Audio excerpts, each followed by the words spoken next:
انا ممكن استحمل اي خصلة الا الغباء، بتضايقني فعلا.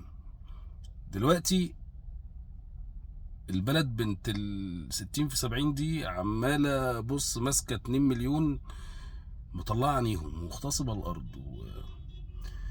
واخدة المسجد الأقصى، وبتقول لك يلا يا منطقة اللي ما جابتش راجل. حلو.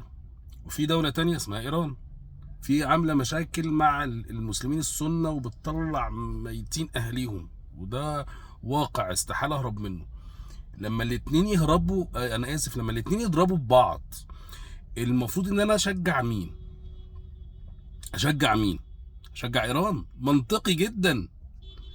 ده دول أكتر ناس الواحد بيبغضهم في حياته. فلما الاقي ناس ماسكاهم دك ضرب على خفيف، مفيش العدد القتلى الهائل، بس في قتلى وفي مصابين وفي مصيبه سودة هناك عندهم. ولسه مفيش حد يا باشا، ده مفيش حد عربي اتجرأ وعملها، هم عملوها. فالمفروض اشجع مين؟ اشجعهم. يا عم، اللهم سدد رميهم يا رب، خلي كل الصواريخ تنزل تعمل، ادعي لهم يا عم، ادعي لهم. وبعد كده بقى، بعد ما الموضوع ده يخلص هتفهم انا معاهم بقى، مفيش مشاكل. وبعدين ما هو الشيعة بشكل عام فيهم فرق كتير، من اول الفئة بنت 60 في 70 لحد ما الفئة اللي عندها بعض المغالطات يعني. فهمني؟